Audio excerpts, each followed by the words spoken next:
Britain समेत दुनिया भर के 16 देशों में पैर पसार चुका कोरोना वायरस का नया रूप भारत पहुंच गया है। इस बात की भारत सरकार ने भी पुष्टि कर दी। बताया जा रहा है कि पिछले कोरोना वायरस स्ट्रेन से 70% ज्यादा यह स्ट्रेन संक्रामक है। अब आम लोगों की जहन में एक ही सवाल उठ रहा है, क्या पिछले कोरोना वायरस की तुलना में यह ज्यादा तबाही मचाएगा? भारत में यूके कोरोना वायरस स्ट्रेन से संक्रमित 6 लोग मिले हैं। जो 6 लोग नए स्ट्रेन से संक्रमित मिले हैं, वो यूके से वापस लौटकर भारत आए थे। सरकार ने यूरोपीय देशों से आने वाली उड़ानों पर अस्थायी रोक लगा रखी है। भारत में जब कोरोना के मामले बढ़ रहे थे, इसी दौरान मध्य प्रदेश में कोरोना ने दस्तक जबलपुर शहर से दी थी। और अब कोरोना वायरस के नए स्ट्रेन की दहशत एक बार फिर मध्य प्रदेश के जबलपुर से ही है। जबलपुर में ब्रिटेन से लौटे 44 व्यक्तियों में से एक महिला पॉजिटिव आने के बाद हड़कंप मचा हुआ है।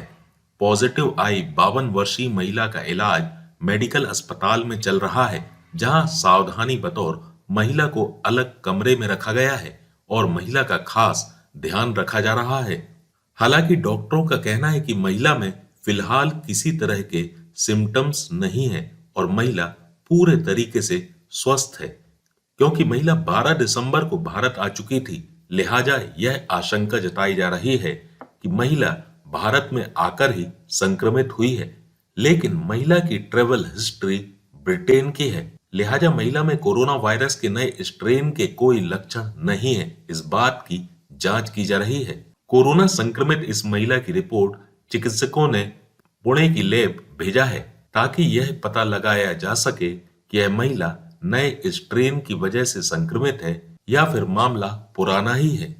हमारे यहाँ जबलपुर में भी एक मरीज पॉजिटिव आए हुए हैं और उनको हमने यहाँ पे मेडिकल कॉलेज में सुपर स्पेशलिटी बिल्डिंग में अलग परिसर में एक अलग रूम में उनको एडमिट किया हुआ है और उनका अलग तरीके से ध्यान रखा जा रहा है। सावधानी रखी जा रही है कि कहीं से भी कंटामिनेशन ना हो, कहीं से कुछ इन्फेक्शन ना फैले, किसी और को ना लगे। उनकी कॉन्टैक्ट ट्रेसिंग भी पूरी की जा रही है और अभी अच्छी बात यह है कि अभी पूरी तरह से वो स्वस्थ है, उनको अभी कहीं कोई लक्षण नहीं है। कोरोना का स्ट्रेन सर कैसे समझ में आया, क्या लक्षण होते हैं सर? हाँ, इसकी जांच भी हम इनका सैंपल जो है वो हायर सेंटर भेज रहे हैं इसी जांच के लिए कि क्या वो बदला हुआ स्ट्रेन है या फिर वो यहीं का स्ट्रेन है या सेम स्ट्रेन है। ये कब गई थी ये महिला और कब? देखिए, वो आई तो हैं, जो हिस्ट्री से हमें पता चला है कि 12 दिसंबर को वो यहाँ आई हैं इंडिया और उनका जो रिपोर्ट आई है वो 24-25 तारीख को पॉजिटिव आई है। तो फिर भी 12-13 दिन का डिफरेंस काफ़ी है, तो हमको हो सकता है कि वो इन्फेक्शन यहाँ से मिला हो। अनावश्यक भीड़ का हिस्सा न बने, क्योंकि संक्रमण की संभावना अभी भी बनी हुई है और लगातार केसेस बढ़ते जा रहे हैं। कुछ केसेस कुछ क्षेत्रों में ज़्यादा केसेस आ रहे हैं। तो ऐसी स्थिति में हम लोगों को सतर्कता रखने की आवश्यकता है। ठंड का समय भी है। ऐसी ठंड के समय में ठंड में रात्रिकाल में ठंड में बाहर निकलने पे ठंड जनित जो अन्य समस्याएं हैं वो भी हो सकता है। बुजुर्गों को घर में रखें। 10 वर्ष से कम उम्र के बच्चों को घर से बाहर ना निकलने दें, क्योंकि ठंड के कारण इनको जो है और समस्याएं पैदा हो सकती हैं। यदि बुजुर्गों को किसी भी प्रकार की समस्याएं हो रही हैं तो तत्काल अपने डॉक्टरों को संपर्क करें। जो उनकी दवाइयां पूर्व से संचालित हैं, पूर्व से चल रही हैं, वो लगातार लेते रहें। ठंड से बचाव के विभिन्न उपाय किए जाएं और यदि किसी को भी किसी भी प्रकार का सिम्टम्स नज़र आता है तो तत्काल हमारे नियरेस्ट फीवर क्लिनिक से संपर्क करें, जहां फ्री ऑफ कॉस्ट सैंपलिंग और टेस्टिंग का कार्य किया जा रहा है। अर्ली आइडेंटिफिकेशन होने से अर्ली ट्रीटमेंट शुरू हो सकता है। इसी तरह उत्तर प्रदेश के एक और मामले ने लोगों को दहशत में डाल दिया है। उत्तर प्रदेश के मेरठ में 2 साल की एक बच्ची में कोरोना वायरस का नया स्ट्रेन मिला है। दरअसल ब्रिटेन से लौटे परिवार को कोरोना हुआ था। कोरोना की पुष्टि के बाद सैंपल दिल्ली भेजे गए थे। 4 लोगों के सैंपल में 2 साल की बच्ची की रिपोर्ट में कोरोना के नए स्ट्रेन की पुष्टि हुई है। बच्ची के माता पिता भी कोरोना संक्रमित है, हालांकि उनमें कोरोना का नया स्ट्रेन नहीं मिला है। 2 साल की बच्ची में कोरोना का नया स्ट्रेन मिलने के बाद इलाके को सील कर दिया गया है। इलाके के लोगों का अब लगातार टेस्ट किया जा रहा है। If you look at the surface of the SARS coronavirus, ये स्पाइक प्रोटीन जो लाल में है उसमें देखें, उसमें इन वेरिएंट्स यूके और साउथ अफ्रीका में बदलाव आए हैं। कैसे आए हैं? जैसे वायरस फैलती है दुनिया में, शुरू हुई वुहान हुबई प्रोविंस चाइना से, सारी दुनिया में फैली, उससे वायरस में चेंजेस आते रहते हैं। ज़्यादातर चेंजेस वायरस को फ़र्क नहीं पड़ती, ना हमारे इन्फेक्शन पे फ़र्क नहीं पड़ती। कभी कभी ऐसा होता है कि वायरस में चेंजेस ऐसे आते हैं जिससे उसका इंटेंसिटी ऑफ ट्रांसमिशन या और प्रॉपर्टीज़ में बदलाव आ सके। इन यूके और साउथ अफ्रीका के पॉपुलेशन में इन मामलों में कंसर्न आए हैं।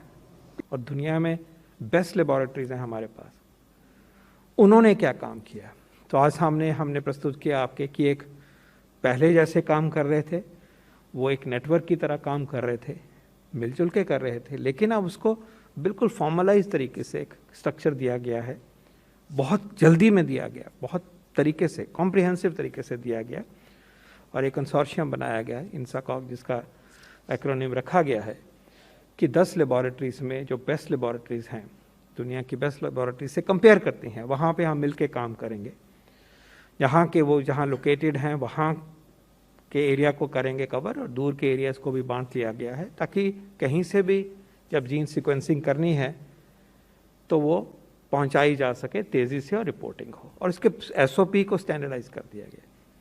और ये कहा गया है कि जो ट्रैवलर्स आए हैं, अभी वाले पुराने वाले, वो तो करेंगे ही कहीं, पर डॉक्टर विजय राघवन सर ने कहा अभी कि जो आगे भी जो भी पॉजिटिव आएंगे, शुरुआत में हम कम से कम 5%, 1 out of 20 of those specimens will be tested for UK variant।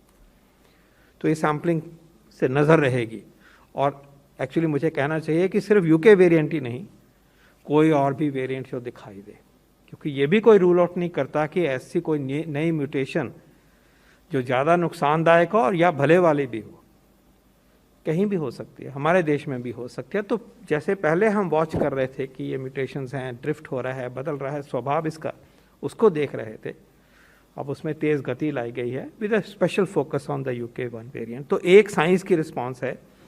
इसके अलावा ICMR ने फैसला किया है कि जिन पेशेंट्स में ये देखा जाएगा उसमें डिजीज़ की फॉर्म में कोई कमी है, कम सीरियस है, ज़्यादा सीरियस है, ये एस्पेक्ट देखा जाएगा। अभी तक हमें जहाँ तक लगता है कि सीरियसनेस अफेक्ट नहीं होती, सिर्फ फैलती है तेज़ी से, लेकिन ये भी लीजिए कि बहुत कुछ फैल गया तो ICUs भरेंगे तो नुकसान होगा, तो उसमें कोई अच्छी बात ये नहीं है कि हम सो सकते हैं, आराम कर सकते हैं। तो हम अपने तरीके से भी इसके क्लिनिकल कोरिलेट्स को देखेंगे। हम अपने लेबॉरेटरीज़ में बियॉन्ड जीन सीक्वेंसिंग भी उसके स्वभाव को जानने के लिए, उसकी इम्यूनोलॉजी को समझने के लिए जो और भी साइंटिफिक स्टेप्स होंगे वो बहुत ही कॉम्प्रिहेंसिव तरीके से किए जाएंगे, और हमारे पास कैपेसिटी है इसको करने की। बहुत सारे देशों में ये कैपेसिटी दूर दूर तक नहीं होती, तो हमें गर्व है कि हमारी laboratories have risen to the occasion and are responding in a very effective manner.